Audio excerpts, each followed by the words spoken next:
Hello, Dr. Brant Hulsebus here, and welcome to another edition of Ask the Chiropractor. Ask the Chiropractor is my little podcast that I do when someone has a question about chiropractic or chiropractic care. I try to answer. I'm a chiropractor here in Rockford, Illinois. I'm a proud graduate of Palmer College of Chiropractic, and I'm happy to be the team chiropractor of the Rockford Ice Hogs. Let's dive into it.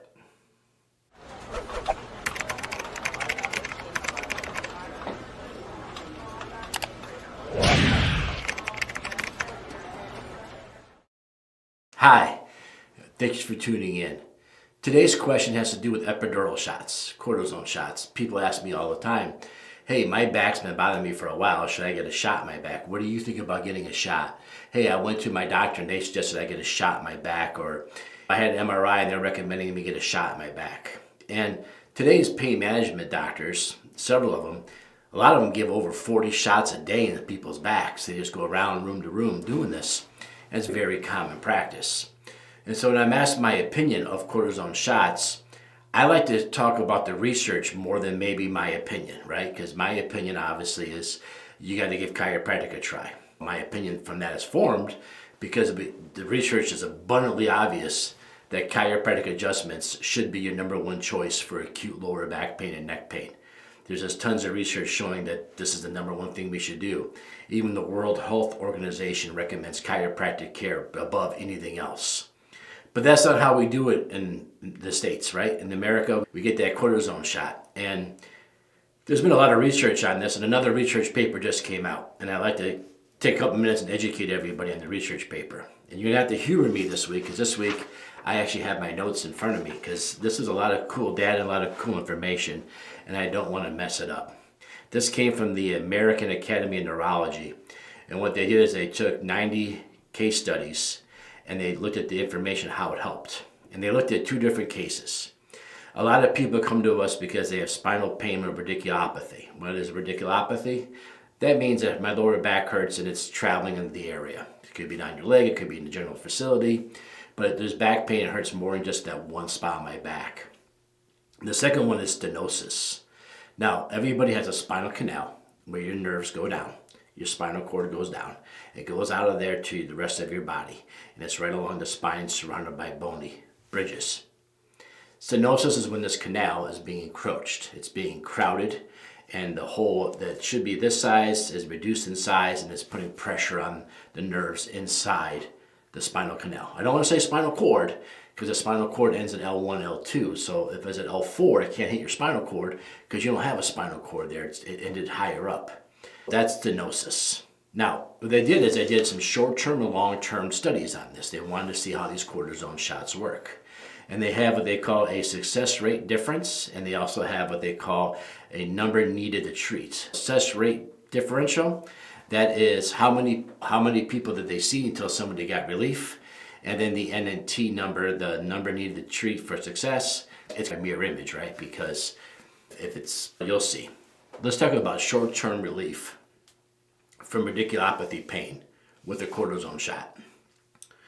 Their success rate found that 24% of people had pain relief following the shot for short-term.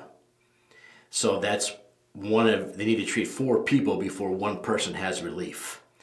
And then for disabled people, they reported that 1 out of every 6 said that their disability improved. For every 4 people that walk into the doctor's office and get a shot, only 1 of them has success when it comes to radiculopathy. 1 out of every 25%, basically, was what we're talking about, 1 out of every 4. And then when we looked at the long-term thing, it got less. After 6 months, short-term would be like right now, we're getting rid of pain right now, versus 6 months later, how are we doing?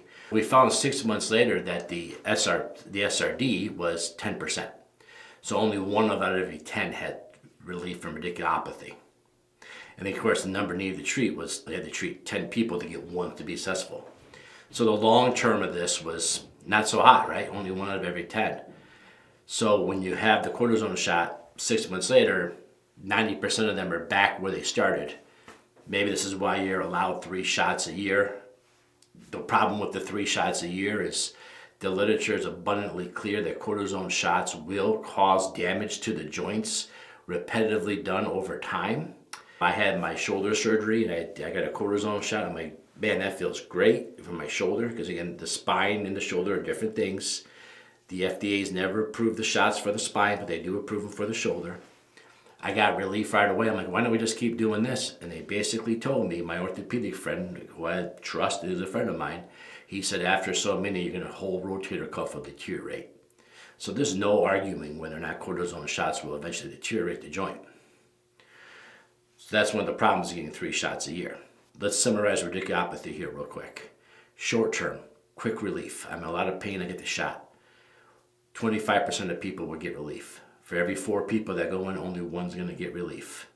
6 months later, after this is over, of that percentage of people who got relief, only 1 out of 10 of them still has relief. That's a pretty small number when you think about it. When you think about if you had 100 people, only 25 of them actually had success. And then 6 months later, only 1 out of every 10 of them were still successful. So we're talking about 2.5 people, 3 people, 6 months later out of 100. Not very good odds. Let's talk about stenosis. Stenosis, when they give the shot right away, short term again, we talked about the SRD, the success rate differential. It's 26%, slightly higher, but the other one's 24, this is 26. It's going to say 25%. It takes 4 people to treat in order for one to get successful. Very similar to before. And this one, though, the people that were disabled, people who claim disability, they're just only 3% of them got better. So before it was 1 out of every 6 could go back to working afterwards, but only 3% of these ones could. So that's not very good. But let's talk about long term with these shots for the stenosis. 6 months later, how are we doing? These numbers are not very good. 0.65 people still had relief 6 months later. So if you've been diagnosed with an MRI, that shows you, by the way, MRI, only way to know you have spinal stenosis. And even that's not awesome because you're laying down, not standing up. They don't have standing up MRIs because you can't move during your MRI, so you have to lay down. But 0.65, that's not even 1%. You can round up to 1%. If you want to round up to 1%, we can. So now talking about those big number pictures again, right? So if 100 people go in, only 25 get relief, and only 1 of 100 of them get better. So there's a chance that none of these people are better. You might have to do this study 4 times, get 400 people to get 1 6 months later. And that's only 0.6% that one even happening to get better. So stenosis, the idea of doing cortisone shots for stenosis for long-term relief, thinking that's going to work, is statistically doesn't look very strong. But again, we found chiropractic adjustments with stenosis long-term is amazing.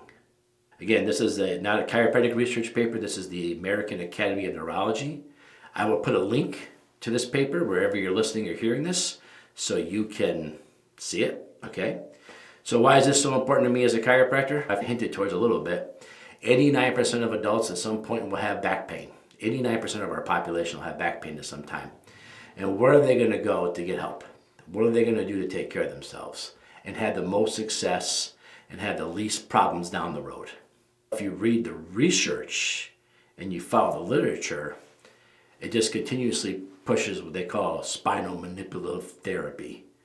And in my world, we call those chiropractic adjustments. The research comes back over and over again showing the success rate of what we do. And the research also comes back and shows the lack of success other healthcare providers do. Now, should we get rid of these things? Probably not. For 25% of people, I mean, if you've had really bad acute lower back pain where you can't walk, you can't get out of a chair, and you're miserable, maybe this is good to take the edge off so you can go back to the chiropractor, right? If you hurt so much you can't make it to the chiropractic clinic, then maybe you need a shot like this so you can get back to the chiropractor. But let's say you do that. Let's say you get a cortisone shot, and then you want to go get a chiropractic adjustment. And you ask the orthopedic doctor or the pain management doctor, hey, you gave me this shot, is it okay if I go back to the chiropractor? That's a mistake. That's a mistake because the only people who know anything about chiropractic are chiropractors. So you're going to ask them that question, they're probably going to tell you no. This is just from clinical experience. They're going to tell you no, and then you're going to 3 months down the road, 4 months down from the road, your pain's going to come back. And unless you're one of those lucky few people we talked about with the radiculopathy, you're going to be in trouble. It's going to come back and get you bad. And what are they going to do? Probably offer you another shot. So if you get a cortisone shot, you need to wait a few days after the cortisone shot, in my clinical experience, and then go see your chiropractor. Let your chiropractor determine whether or not you're ready for that, chiropractic adjustments. Only the chiropractor can answer that question. And, us chiropractors, we study this kind of things all the time. There's success rate of other things. A lot of times, we have an acute patient where we know chiropractic is going to work, but it doesn't work always the first 3 visits. Sometimes it takes 10 visits. I did a podcast earlier about a different research paper that the research basically shows it takes 12 chiropractic adjustments to make a change. Now, does some get better faster? Yeah. Some get better a little longer? Yeah, because that's an average number. But we're looking at the number 12 as our magic number before we can really say whether or not it's working or not working. So if you have a friend that said, I tried chiropractic, they went 4 times, didn't get any relief and quit, that's like me saying I tried a diet, I ate good for 4 days and I quit and I went back to eating junk food, therefore diets don't work. That's a ridiculous statement. And if a doctor tells you that you're not a good candidate for chiropractic care, by all means do not take their word. Go find a chiropractor. We have it all the time in this office.